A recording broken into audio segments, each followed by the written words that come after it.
Enggak.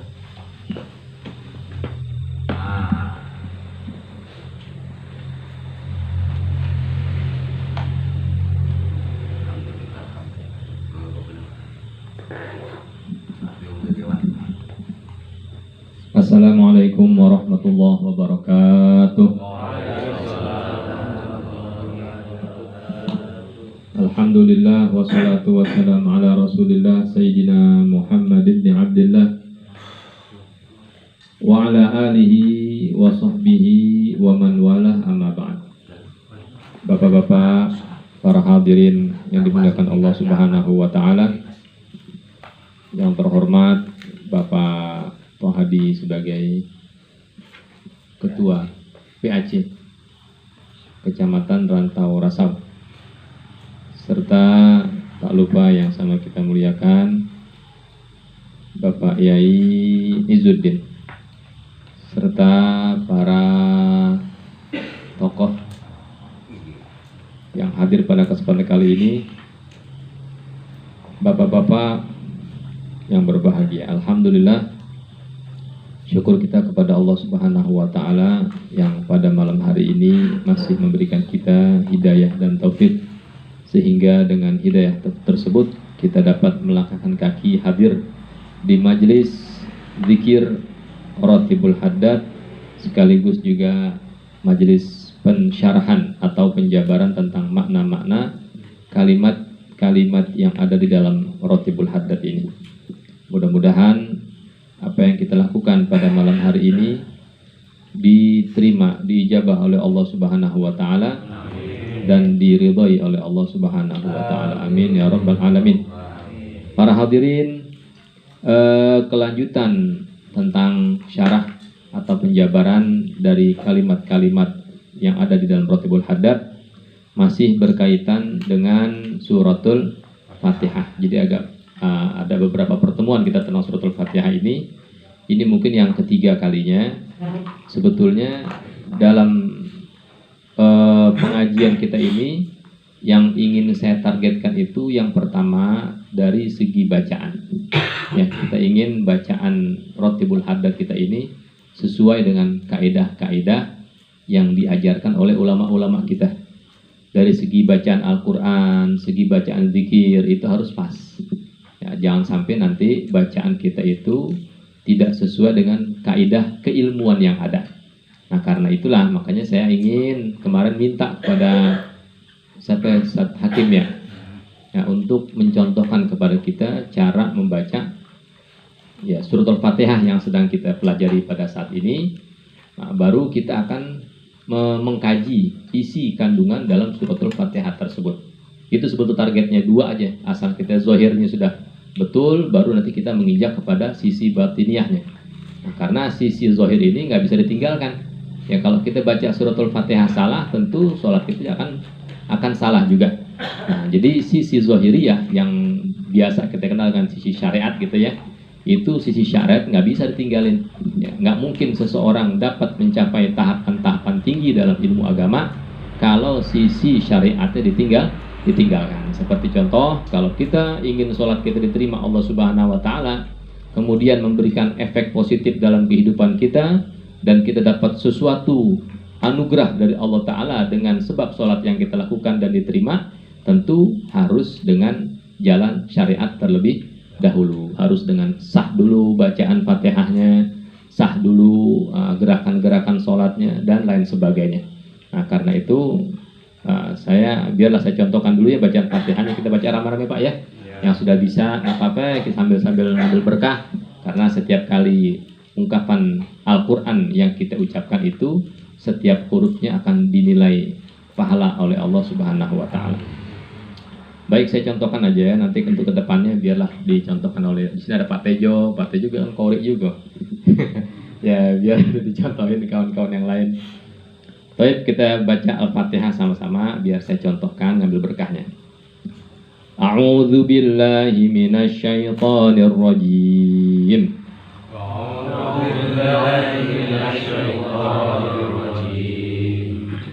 Bismillahirrahmanirrahim. Bismillahirrahmanirrahim. Alhamdulillahi Rabbil Alamin. Alhamdulillahi Rabbil Alamin. Ar-Rahmanir Rahim. Ar-Rahmanir Rahim. Maliki Yaumiddin. Maliki Yaumiddin. Iyyaka na'budu wa iyyaka nasta'in. Iyyaka na'budu wa iyyaka nasta'in. Ihdinas siratal mustaqim. Ihdinas siratal mustaqim. Siratal ladzina an'amta 'alaihim. Siratal ladzina an'amta 'alaihim. Ghairil maghdubi 'alaihim waladdallin.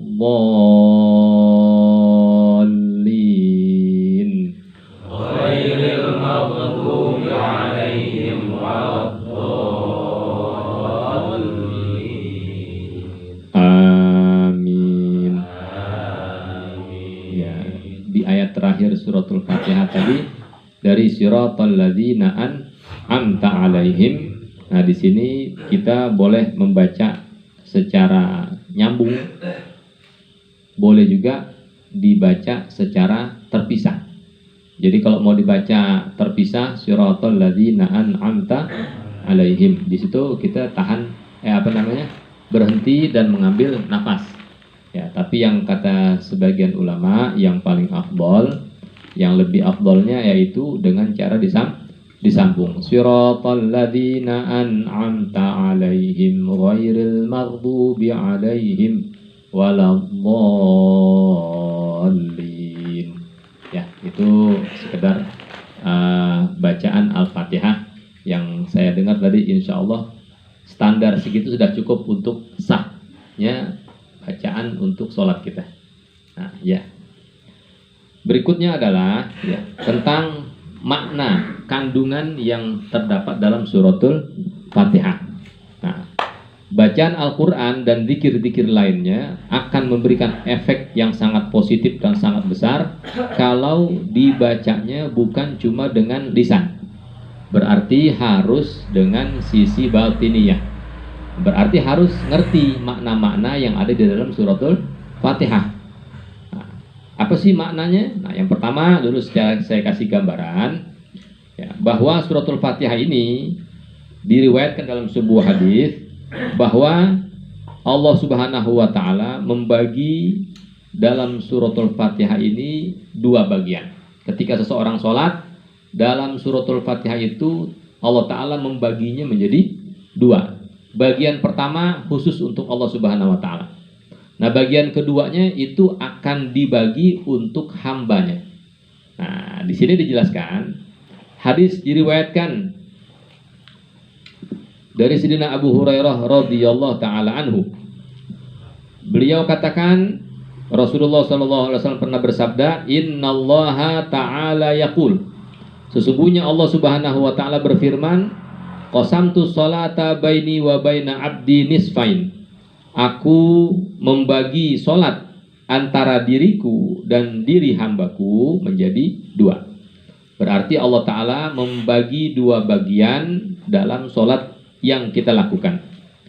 Nisfuha li, yang separuh adalah bagianku. Wa nisfuha li abdi, sementara yang separuh berikutnya adalah untuk bagian hambaku. Wa li abdi ma sa'al, dan untuk si hamba itu terserah apa yang dia minta ketika memang itu bagiannya. Ya, ini artinya kita akan dengar bagaimana Allah Ta'ala berdialog dengan hambanya ketika kita sedang sholat. Nah, inilah yang perlu kita rasakan, ya, sisi batiniah yang harusnya untuk tahapan-tahapan tertentu, ya, untuk orang-orang yang sudah mengerti ilmu syariat yang luas, yang lebih luas, harusnya dia sudah harus memasuki tahapan ini. Tahapannya begini. Fa'idha qala alhamdulillahi rabbil alamin. Ketika si hamba ini mengucapkan alhamdulillahi rabbil alamin. Apa sih artinya alhamdulillahi rabbil alamin?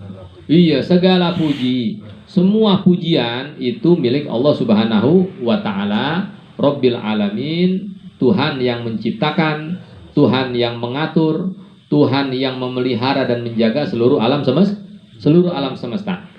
Ketika seorang hamba mengucapkan kalimat Alhamdulillahirabbil alamin, nah Allah Subhanahu wa taala meresponnya. Cuma kita nggak dengar. Ya, apa respon Allah Subhanahu wa taala? Hamidani abdi.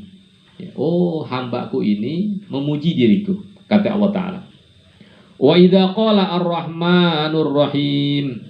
Ketika si hamba ini mengatakan ar-rahmanur rahim. Nah, artinya apa ar-rahmanur rahim? Zat Allah yang maha pengasih lagi maha penyayang. Itu makna yang umum kita tahulah gitu ya. Meskipun makna ar-rahman itu banyak tafsiran-tafsiran para ulama, tapi nggak apa-apa, kita pakai makna yang umum yang sudah diajarkan sedari dulu, bahwa kalimat ar-rahmanir rahim artinya yang maha pengasih maha penyayang. Nah terus lalu apa respon Allah Subhanahu wa taala? Allah taala berfirman, Asna alayya abdi. Sungguh hambaku ini sudah memuji diriku. Nah itu kata Allah Subhanahu wa ta'ala, respon dari ucapan si hamba yang mengatakan ar-rahmanir rahim. Nah selanjutnya, wa idza qala, ketika si hamba ini mengatakan maliki yaumiddin, qala Allahu azza wa jalla, Allah ta'ala mengatakan. Nah sekarang kita tahu dulu apa arti maliki yaumiddin. Ya, raja, penguasa ketika nanti terjadi hari kiamat. Penguasa hari kiamat, yang dimana pada hari itu tidak ada yang berani berbuat kecuali Allah Subhanahu wa ta'ala. Raja-raja di alam dunia nggak berani berbuat. Para nabi aja diem semua. Ya. Ketika umat manusia datang kepada Nabi Allah Nuh, kepada Nabi Adam meminta syafaat, Nabi Adam angkat tangan, nggak berani meresponnya. Datang kepada Nabi Allah Nuh dan nabi-nabi yang lain semua angkat tangan. Terakhir barulah mereka datang kepada Sayyidina Muhammad SAW. Baru Nabi yang berani merespon berani merespon permintaan mereka, gitu ya. Nah di sini Allah lah nanti di hari kiamat yang menjadi penguasanya. Tidak ada yang berani ngomong, tidak ada yang berani protes, tidak ada yang berani usul. Qala Allahu azza wa jal majjadani abdi, sungguh hambaku ini sudah mengagungkan diriku. Ya, ketika kita bilang maliki yaumiddin, engkaulah ya Allah raja di hari kiamat, di hari pembalasan, di hari akhirat nanti Allah lah rajanya. Nah, ketika kita mengatakan maliki yaumiddin, Allah merespon majjadani abdi, hambaku ini sudah mengagungkan diriku. Terus wa fi riwayatin fawwadha ilayya abdi. Nah, si hamba ini sudah menyerahkan urusannya kepadaku dalam riwayat yang lain. Wa idza qala iyyaka na'budu wa iyyaka nasta'in. Nah, ketika si hamba mengatakan iyyaka na'budu, hanya kepadamulah kami menyembah. Ya, nah ini perlu peresapan makna di sini. Iyyaka na'budu, hanya engkau yang kami sembah, tidak ada yang lainnya. Ya, ketika kita merasakan betul-betul kita sedang menghadap Allah Subhanahu wa ta'ala dan kita sedang beribadah kepada Allah Subhanahu wa ta'ala, maka akan sirna rasa-rasa ingin dipuji orang, ingin cari perhatian orang, ingin dapat tempat di hati makhluk, itu akan sirna seketika itu.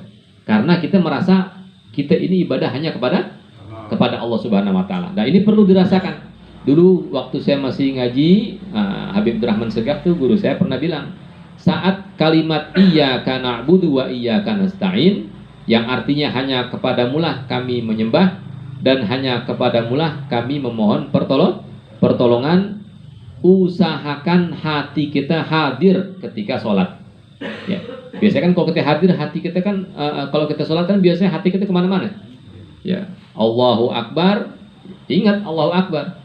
Tapi setelah itu, wallahu a'lam. Ada yang ke ladang, ada yang mikirin utang, ada yang sholat mikirin pasiennya, markinya belum. Kok marki nggak sembuh-sembuh nih? Sholat mikirin marki, ya macam-macam. Nah, tapi diusahakan ketika kalimat iyyaka na'budu wa iyyaka nasta'in, disitulah hati kita hadir.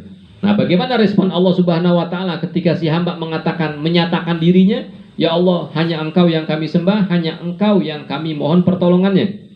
Nah, Allah taala katakan, fahadhil ayatu baini wa baina abdi nisfain. Nah, inilah ayat yang membagi antara hambaku dengan diriku. Kata Allah Subhanahu wa taala. Ya, di kalimat inilah Allah taala mengatakan, inilah bagian kamu dan bagian aku. Kemudian Allah taala bilang, wali abdi ma sa'al. Silahkan si hamba boleh meminta apapun dari apa yang dia inginkan. Nah, disinilah Pak rahasianya. Kenapa ketika kita meruqyah kalimat iyyaka na'budu wa iyyaka nasta'in diulang sebanyak 7 kali. Itu untuk penekanan. Ya, kalau dalam ilmu psikologi, kalimat-kalimat yang diulang itu akan meresap ke dalam hati kita. Kan gitu ya? Akan masuk ke alam bawah sadar. Itu meresap tuh Pak. Kalau kita bilang iyyaka na'budu wa iyyaka nasta'in, mungkin belum hadir hati kita. Diulang lagi, iyyaka na'budu wa iyyaka nasta'in. Semakin hadir, semakin kuat, semakin kokoh, semakin meresap. Itu makna semakin kita sadari bahwa diri kita ini tidak punya kekuatan. Nah, kita ini lemah sekali. Kita ini sangat rapuh. Kita ini hanya perlu bantuan Allah Subhanahu wa taala. Nah, di saat itulah kita menyatakan diri kita ini sangat lemah dan Allah taala meresponnya, wali abdi ma sa'al. Silahkan wahai hambaku, mintalah apa yang kamu inginkan. Nah, ya, di sini saya pernah dapat satu tata cara. Kalau kita punya hajat kepada Allah Subhanahu wa taala, di kalimat wa iyyaka nasta'in itu diulang 7 kali juga katanya. Ya, baru kita minta kepada Allah. Tapi bacaan ini tidak untuk ketika sholat. Nah, cara baca begini. Bismillahirrahmanirrahim, maliki yaumiddin, iyyaka na'budu wa iyyaka nasta'in, wa iyyaka nasta'in, wa iyyaka nasta'in, wa iya, sampai 7 kali. Selesai kita baca wa iyyaka nasta'in yang ke-7, langsung memohon kepada Allah dengan sungguh-sungguh, dengan penuh harapan. Nah, pasti hajat kita akan digobul oleh Allah Subhanahu wa ta'ala. Dari mana kita tahunya? Dari janji Allah Ta'ala dalam hadis ini. Ya, kata para ulama, status hadisnya sahih nih. Ya, status hadisnya sangat kuat, sangat layak dijadikan dalil, sangat layak untuk kita jadikan pegangan. Nah, artinya di sini setelah kita mengucapkan kalimat wa iyyaka nasta'in, Allah Ta'ala mengatakan wali abdi masal. Fa idza qala ihdinas siratal mustaqim. Nah, ketika si hamba ini mengatakan ihdinas siratal mustaqim, yang artinya apa artinya? Tunjukilah kami jalan yang lurus. Enggak minta apa-apaan tuh kita sama Allah Ta'ala. Mintanya sesuatu yang paling berharga. Apa yang paling berharga? Hidayah serta taufik. Karena hidayah ini kadang-kadang diartikan taufik. Ya, taufik itu tenaga artinya. Nah, hidayah kadang-kadang diartikan sebuah petunjuk dari Allah Subhanahu wa Ta'ala. Yang kita minta itulah. Selagi kita dapat hidayah taufik dari Allah Subhanahu wa Ta'ala, nah, kita akan dapat keberuntungan yang sangat banyak dari Allah. Nah, di sini dikatakan iyyaka ihdinas siratal mustaqim. Ya Allah, tunjukkanlah kami jalan yang lurus. Bisa juga ditafsirkan, ya Allah, berikan kami tenaga untuk menjalankan syariat Rasulullah Shallallahu alaihi wasallam, sehingga kita jangan sampai tergoda oleh bujuk rayunya iblis, syaitan yang akan menjerumuskan kita ke jurang api neraka. Na'udzubillah min dzalik.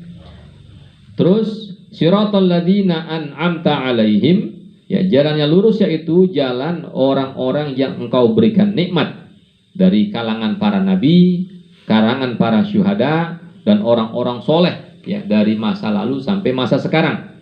Ghairil maghdubi alaihim waladdallin, dan bukan jalan orang-orang yang engkau murkai, dan juga bukan jalan orang-orang yang sesat, bukan jalannya orang-orang dari agama Nasrani, dari agama Yahudi, bukan.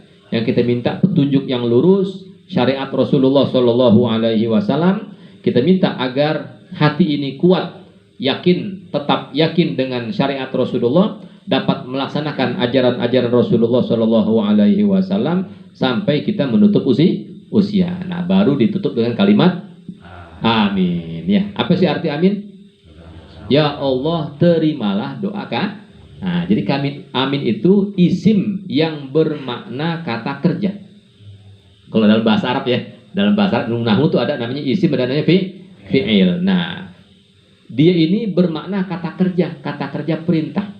Minta kepada Allah Ta'ala, ya Allah, terimalah semua permohonan kami. Maka kita banyakkan amin. Dan ucapan amin ini dianjurkan bacanya nyaring kalau kita sedang sholat. Amin. Sangat dianjurkan bacanya nyaring. Nah, mudah-mudahan ya, dari keterangan tadi kita dapat mengambil faedah. Yang pertama, kita tahu bahwa kalimat Al-Fatihah ini, suratul Fatihah ini sangat agung, sangat banyak pahalanya dan sangat besar manfaatnya. Yang kedua, kita paham bahwa di dalam suratul Fatihah ini kita sedang berdialog dengan Allah Subhanahu wa Ta'ala, dan Allah Ta'ala menjanjikan diijabahnya doa kita ketika kita selesai mengucapkan bacaan suratul Fatihah. Nah, mudah-mudahan ya apa yang saya sampaikan bermanfaat. Insya Allah pada pertemuan selanjutnya kita akan dengar keterangan dari zikiran yang kedua. Apa zikiran kedua setelah Fatihah? Ayatul kursi. Ya, ayat kursi perlu juga kita pahami dari kalimat demi kalimat, serta kita pahami juga fadilah yang terkandung dalam ayatul kursi, dan ada rahasia-rahasia bacaan dalam ayatul kursi. Insya Allah akan kita dengar keterangannya pada pertemuan selanjutnya. Taib, inilah yang bisa kita dengar pada kesempatan kali ini. Mudah-mudahan bermanfaat. Saya ucapkan banyak terima kasih atas semua perhatiannya, dan saya mohon maaf atas segala kekurangan dan kekhilafan. Wassallallahu ala sayyidina Muhammad wa ala alihi wa sahbihi wasallam. Wassalamualaikum warahmatullahi wabarakatuh.